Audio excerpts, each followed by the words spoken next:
여러분 안녕하십니까? 성찬에 관하여 페리테스 유카리스티아스 10번째 시간입니다. 앞선 두 번의 강의를 통하여 우리는 성경에 나타나는 그리고 초기 문서에 나타나는 기독교 성찬 예식, 특별히 그 원형에 대해서 살펴보았습니다. 주일마다 성찬식이 거행되었다는 사실을 우리가 알게 되었고요. 그리고 또 성찬 이후에 참석하지 못한 사람들에게 나누어주는 그런 의식도 있었다는 그런 것들도 알게 되었고, 또 애찬과 더불어 성찬이 함께 있다가 점차 성찬이 따로 떼어져 나와서 예식화되었다라는 것도 우리가 알게 되었습니다. 또 한 3세기경에 만들어진 히폴리투스의 사도 전승을 통해서 우리는 나름의 그 예식이 이미 초대교회에서 존재하고 있었다는 사실도 우리가 확인했습니다. 다양한 예식이 만들어지고 있었고 또 그 예식을 통해서 성찬 예식이 진행되고 있었다라는 사실도 우리가 확인할 수 있었습니다. 오늘은 이제 이후에 성찬 예식이 어떻게 발전되어 왔는지, 그리고 또 어떻게 변형되어 왔는지, 사실은 중세 성찬과 관련해서는 우리 장로교 입장에서 본다면, 개혁교 입장에서 본다면 변형의 역사, 변질의 역사라고도 할 수 있겠는데요. 어떤 부분이 변질되어 왔는지, 어떤 부분이 또 바뀌었는지, 이 부분들을 조금 더 살펴보려고 합니다.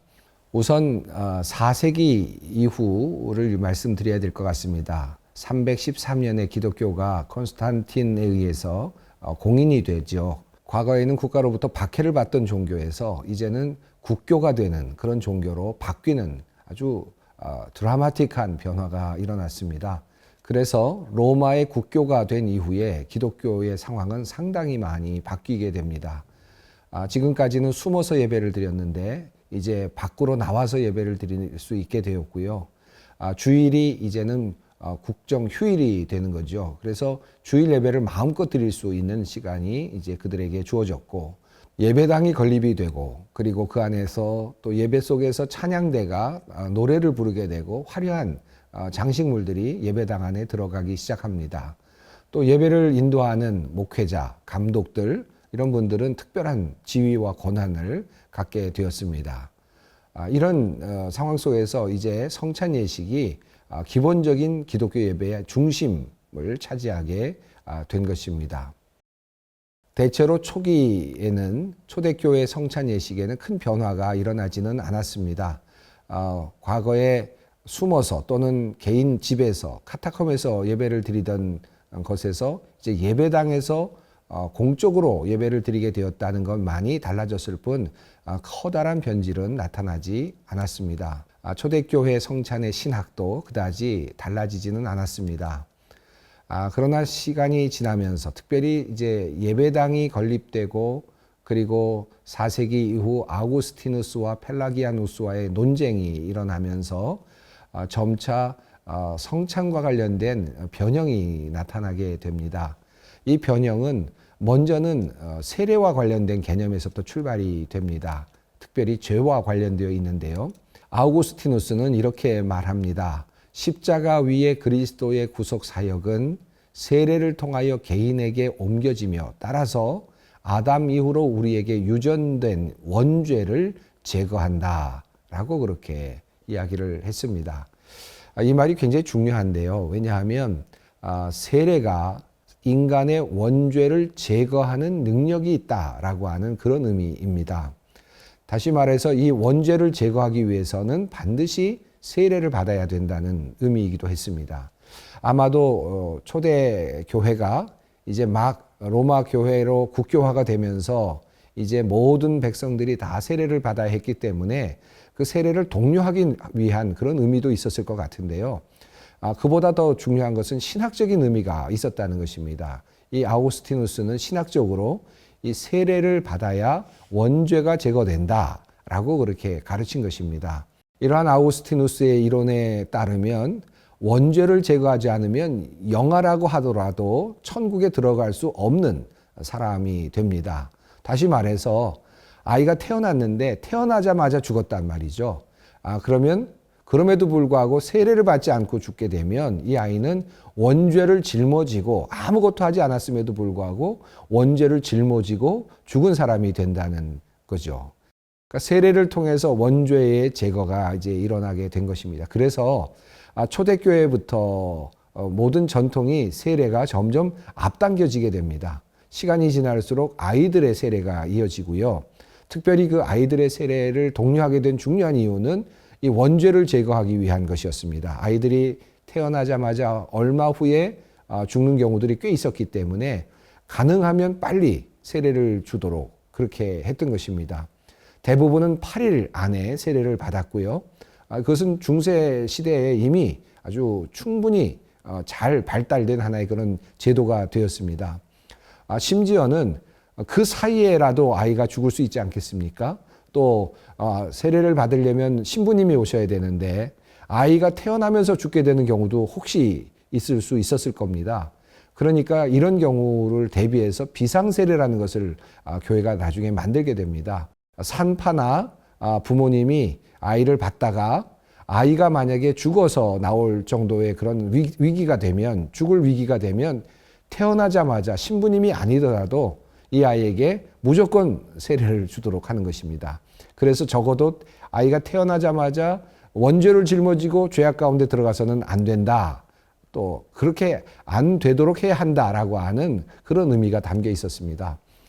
참 재미있는 신학인데 의미 있는 것이지만 세례가 원죄를 제거하는 그런 그 기능을 가지고 있고 또 효능이 있다라고 하는 그런 해석이 점차 교회에 퍼져가면서 세례가 신비로운 의식이 되게 된 것입니다.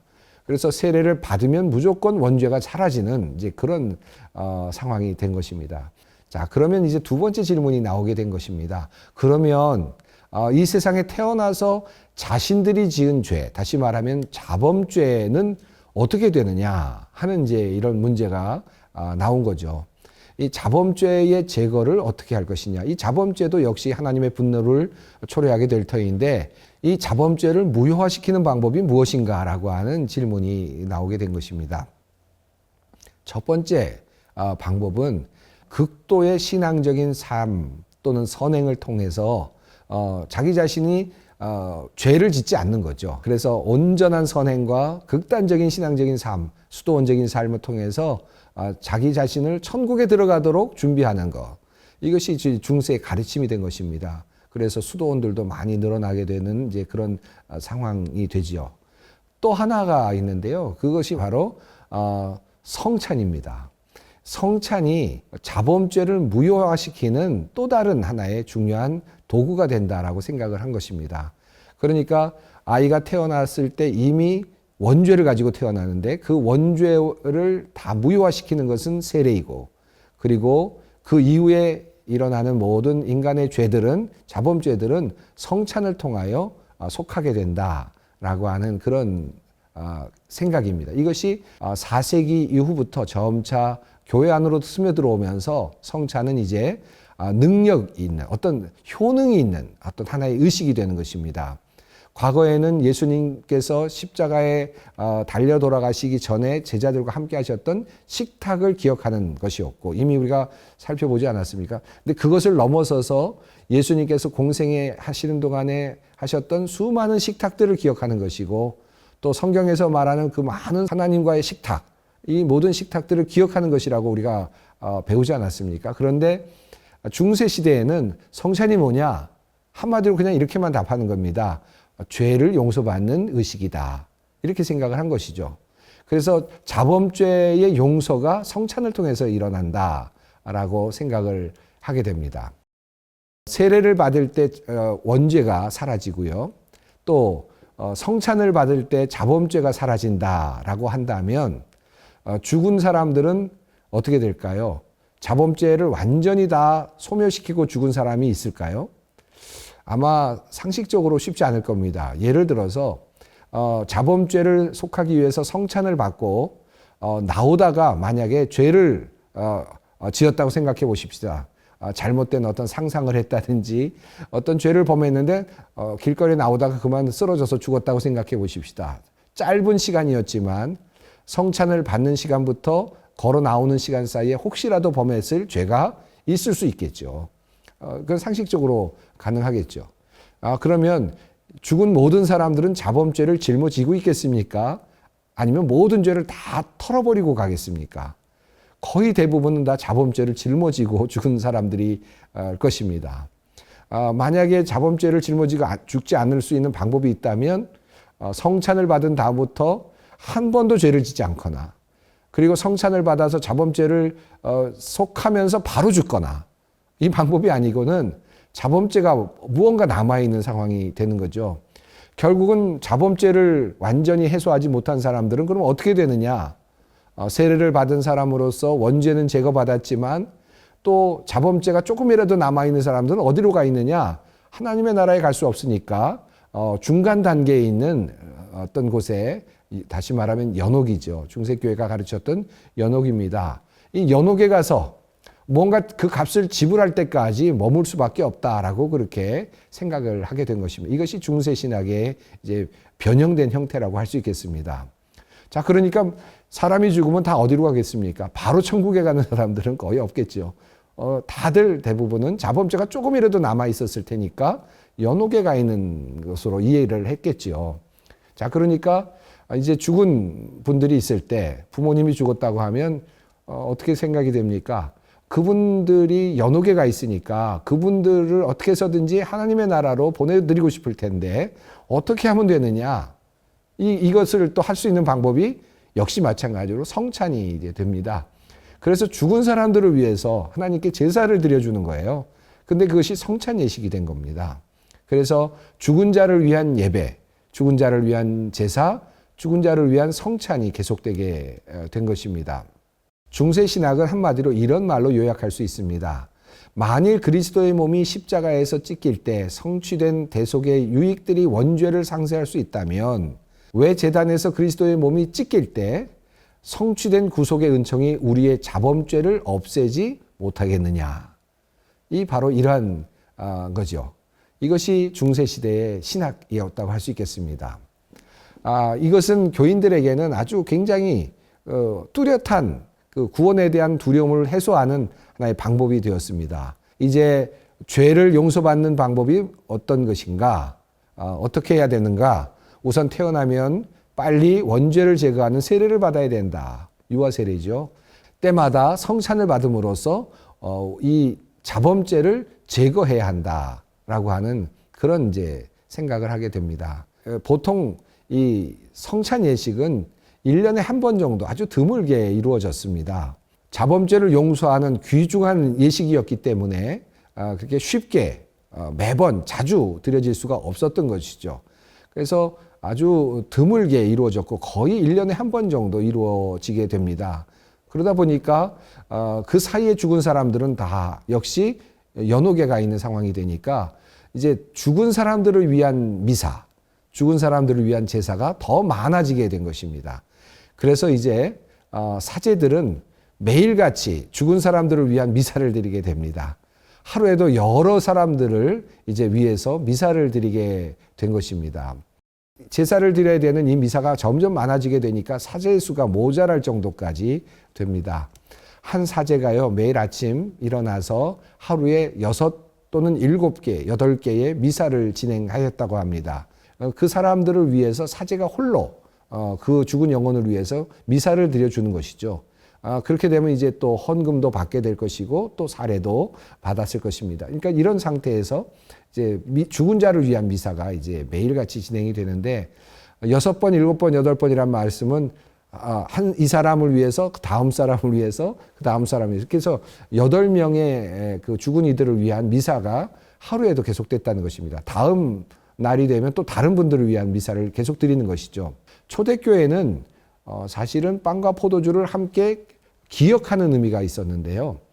그런데 이 중세시대는 이 빵과 포도주를 하나님께 바친다라고 생각을 합니다. 그리고 이 하나님께 바치는 이 제사는 하루에 한 번밖에는 못 드리는 겁니다. 그런데 6번, 7번, 8번 각각의 사람들을 위해서 제사를 드려야 되는데 그러기에는 사제의 수가 너무 모자라고 또 날짜도 모자라니까 그러니까 어떻게 해야 되는가? 생각한 것이 하루에 6, 7, 8번의 그런 미사를 드리되 하나님께 바치는 예식, 다시 말하면 하나님께 올려드리는 예식은 한 번만 할 수 있으니까 나머지는 하나님께 올려드리지 않고 다 하나씩 모아두었다가 한꺼번에 이제 올려드리는 순간에 다 같이 올려드리는 이렇게 예식을 하게 됩니다. 그래서 앞서서 드리는 하나님께 드리지 않고 빵과 포도주를 축복하고 그 사람 죽은 자를 위해서 기도하는 그런 형식의 그 미사들은 하나씩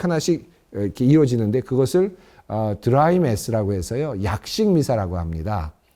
그러니까 요약하면 약식 미사란 여러 번 성찬식에서 떡과 잔을 성변화시키기 전까지 예식을 거행하는 것으로, 약식 미사 후에 마지막 그 성찬에서 떡과 잔을 변화시켜서 떡과 잔을 받아서 수찬하는 완전 미사로 마감하는 그런 형식이 되겠습니다. 여기서 이제 성변화라는 말이 나와요.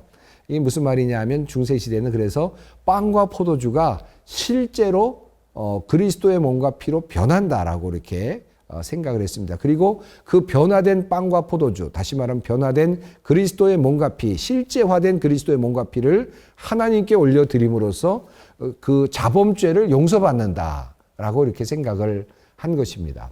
그래서 이제 화채설이라 그러죠. 우리 가톨릭 교회에서는 지금도 이 화채설을 믿습니다. 그래서 빵과 포도주가 하나님께 올려드리는 순간, 이렇게 드려지는 순간, 그래서 실제로는 이제 이 교단마다 조금 다른데요. 로마 가톨릭 교회는 빵과 포도주의 변화는 성찬 제정사에 있다고 봅니다. 이것은 내 몸이니라라고 말하는 그 순간에 떡이 변화되고, 이것이 내 피다라고 말씀하는 순간에 변화되는 것으로 그렇게 이해를 하죠. 그러나 동방교회 같은 경우에는 빵과 포도주를 이렇게, 제가 잔을 하나 보여드리겠습니다. 이런 잔이 있단 말이죠. 이런 잔을 높이 올려드려서 이렇게 올려드릴 때, 그러니까 보통은 이것은 내 피니라 라고 말한 다음에 그 다음에는 이렇게 높이 들어 올리는 형식이 있습니다. 가톨릭 교회에서 주로 많이 하는데요. 이런 형식이 있을 때, 그 높이 올려드릴 때, 그때 성변화가 일어난다라고 이렇게 또 보기도 합니다. 어쨌든 이렇게 성변화가 일어나야 하나님께 올려드리는 것이 되는 것이죠. 이것이 이제 중세 시대에 일어나는 하나의 매우 중요한 또 다른 변화라고 할 수 있겠습니다. 이렇게 중세 교회는 성찬의 문제와 관련해서 효능과 관련된 접근을 하게 되었습니다. 그래서 성찬에서 어떤 일이 일어나느냐, 자범죄의 용서가 일어난다. 그리고 이 자범죄의 용서는 빵과 포도주가 그리스도의 몸과 피로 변형되고, 그래서 진짜 그리스도의 몸과 피가 되어서 그것이 하나님에게 드려질 때, 하나님께 드려질 때 인간의 죄가 용서받는다라고 하는 그런 신학으로 바뀌어져 가게 된 것입니다. 자, 그러다 보니까 점차 성찬 예식이 하나님께 드리는 제사가 된 것입니다. 이게 이제 또 다른 변화인데요.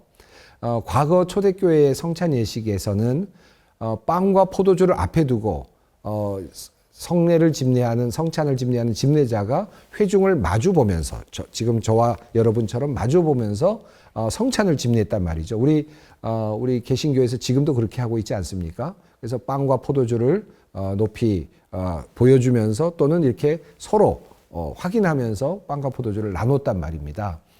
이것은 예수 그리스도께서 이 땅에서 명령하신 이 방식을 따라서 우리가 함께 그것을 기억하는 의미가 더 있었는데, 중세 시대는 이것이 하나님께 드려지는 제사라는 생각이 들어가면서 자세가 바뀝니다. 그래서 집례자가 이제 뒤돌아서게 됩니다. 회중을 등지고 쓰죠. 그리고 하나님을 향해서, 십자가를 향해서 쓰게 됩니다.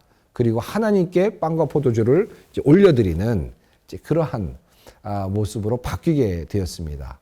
중세 시대의 그 성찬 예식은 이렇게 묘사해 볼 수 있을 것 같습니다.